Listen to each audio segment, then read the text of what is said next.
Cameraman বাপের বাড়ি চলে গেছে, তাই নিজের ভিডিও নিজে করতেছি। আসসালামু আলাইকুম, আমি জুয়েল চলে এসেছি সাজ্জাদুর রহমান জুয়েল পেজ থেকে। আপনারা সকলে কেমন আছেন? আশা করি সকলে আলহামদুলিল্লাহ ভালো আছেন। আমি আপনাদের আলহামদুলিল্লাহ ভালো আছি।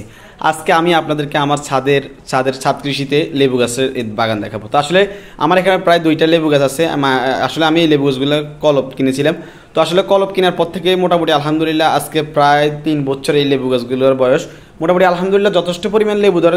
সকলে অবশ্যই দেখলে মাশাল্লাহ বলবেন। মাশাল্লাহ বলাটা সব কাজে আসলে ভালো। তো আসলে আমার লেবু গাছগুলো দেখেন মোটামুটি মাশাল্লাহ এখন পর্যন্ত প্রায় 1-1.5 লেবু এই 2টা গাছে আছে। তো গাছগুলো খুবই ছোট। আসলে অনেক বড় গাছ কিনলে যে লেবু ধরবে এমনটা না, গাছ কিনতে হবে সবসময় ছোট এবং জাপটালো গাছ কিনতে হবে। আর অবশ্যই গাছ কেনার আগে আপনারা লেবু জাতগুলো দেখে কিনবেন। যেমন আমার এই লেবু গাছগুলো, যে লেবুটা ধরে আপনার এইটা খুবই সুস্বাদু লেবু এবং খুবই ভালো একটা লেবু। তো আসলে আমি এই লেবু অনেককে দিয়েছি। এই দেখেন আমার গাছগুলো একেবারে ছোট আকার এবং একেবারে জাপটি আকারের এই লেবু গাছগুলো। তো আমি এই গাছগুলো আসলে জিও ব্যাগে রোপণ করছি।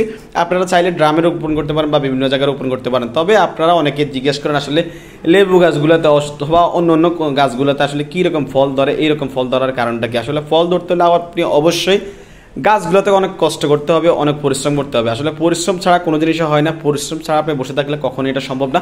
তো আসলে আমি মোটামুটি আলহামদুলিল্লাহ যতটুকু সময় পাই আমি আসলে অতটুকুই তাদের এই গাছগুলোতে সময় ব্যয় করি। তো আসলে দেখতে থাকুন। আসলে গাছগুলোতে প্রত্যেকটি আমার এই 2টি গাছের মধ্যে মোটামুটি মাশাআল্লাহ যথেষ্ট পরিমাণ লেবু ধরে। এবং আরও একটি কথা, আমার এই লেবু গাছগুলো কিন্তু আসলে 12 মাসি লেবু। তো মাশাআল্লাহ সবসময় গাছগুলোতে আমার লেবু থাকে। এই লেবু গাছে এখন লেবু থাকা অবস্থা আবারও গাছে ফুল করা শুরু করেছে। তো আমার এই লেবু গাছগুলো আসলে যথেষ্ট পরিমাণ লেবু ধরে। যেহেতু আপনারা দেখতেছেন গাছ এখনও গাছের মধ্যে কয়েকটা লেবু আছে। এই লেবু গাছের প্রত্যেকটা লেবু এবং প্রতিটা লেবুর রসগুলো খুবই ভালো। তো আসলে এই গাছের আপনি রোপণ করা সবসময় নিচের মধ্যে আপনি ইটের খড়া এবং বিভিন্ন রকমের গোবর বা বিভিন্ন রকম জৈব সার অপসারণ করবেন সবসময়, তাতে ভালো হবে। আর যারা এখন আবার সবসময় ভিডিও দেখেন অবশ্যই লাইক করবেন, কমেন্ট করবেন, শেয়ার করবেন। আর যারা এখনো পেজটি ফলো করেন অবশ্যই পেজটি ফলো দিবেন। সাজ্জাদুর রহমান জুয়েল পেজের সঙ্গে থাকবেন। আসসালামু আলাইকুম ওয়া রাহমাতুল্লাহি ওয়া বারাকাতুহু।